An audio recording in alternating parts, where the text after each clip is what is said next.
Hey, what's going on? It's Mark Benson with another episode of First Aid Soccer. Today we're going to chat a little bit about and what age should your players start looking at club soccer. And I should preface that with also, almost saying age slash what ability level should they start looking at club soccer or organized soccer. So we'll kind of talk about that a little bit. So first things first, when your young player is enjoying the game, so you've been doing a lot of motor skill development, you've been getting them out and playing with friends, you've been taking some time on your own and trying to instruct them about how to play the game and what parts of it are fun, and you kind of get an idea of, if you're a parent that's played and you're working with your player on the side, just kind of having some fun with them, you kind of get an idea of where their ability level is. You start to get them into some rec leagues, which would be what I would recommend. So in a local league, whatever you have around you is great. If you got like a local YMCA, that could work. If you got some soccer clubs have recreational components to it. So out here on the East Coast where we are, we've got tons of different clubs, and they have sort of a feeder system that you have 3v3 type systems. You've got small sided games, rec leagues that play. You've got some that are they build up from smaller numbers, and then you get into your typical 7v7 and then 9v9 depending on the age group that you're in.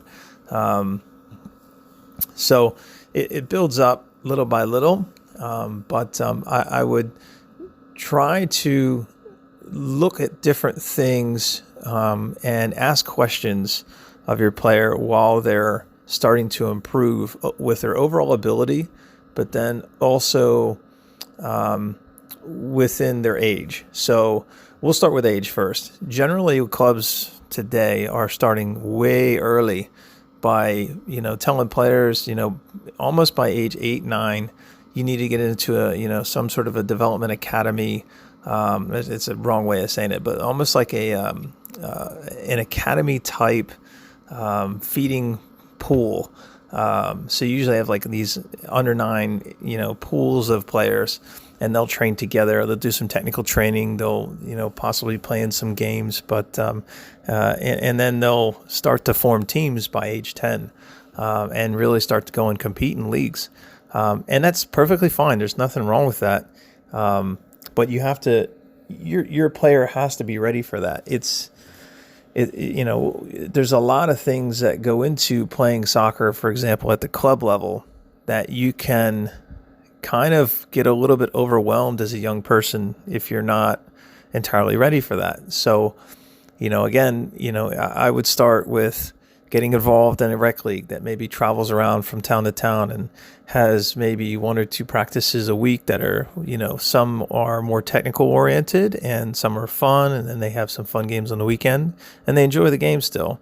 Not that you won't with the club level, but you have to understand that environment becomes a little bit different. It still remains fun, but at the same time, you're dealing with professional instruction. You're dealing with a professional environment, which is going to have a bit more strict, stage to it. So when you go to a practice, there's a lot less fooling around. There's a lot, your attention needs to be ready. So overall, your personality as a young person has to be ready for that. So you as a parent, you as an educator, need to be aware of that with this young person and be able to see if this is the right environment for them at that age or not. So when I say, when you start thinking about what age should my player look at, you kind of have to look at it from not only just age, but also their ability. And when I say their ability, they're not just their technical ability, but their personal skill ability. Can they pay attention for long periods of time? Can they, are they ready, essentially, in a broad overview of things for this environment? Are they interested in competition at that level? Can they deal with adversity where they have players that are many times better than they are at that point, at that moment? And is that going to be fun for them? Do they like that challenge?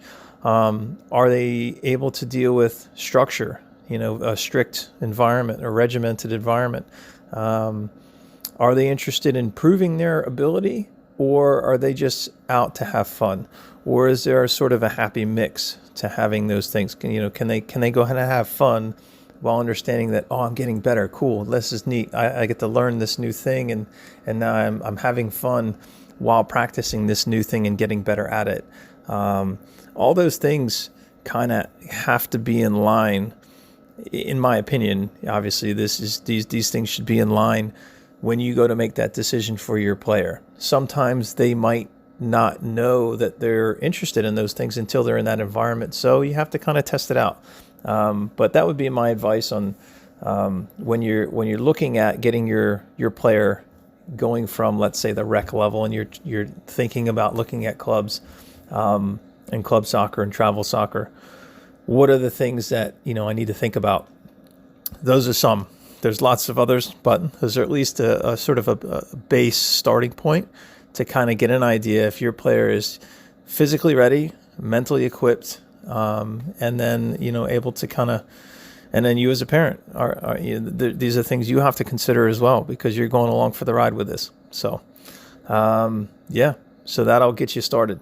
In the next episode, we'll talk about sort of a few things. Those are sort of like three big things that you can look at when you're looking at what age should my player look at club soccer. We'll talk about maybe 8 things to look for in a soccer club when you're making that decision in our next episode. So stay tuned in for that.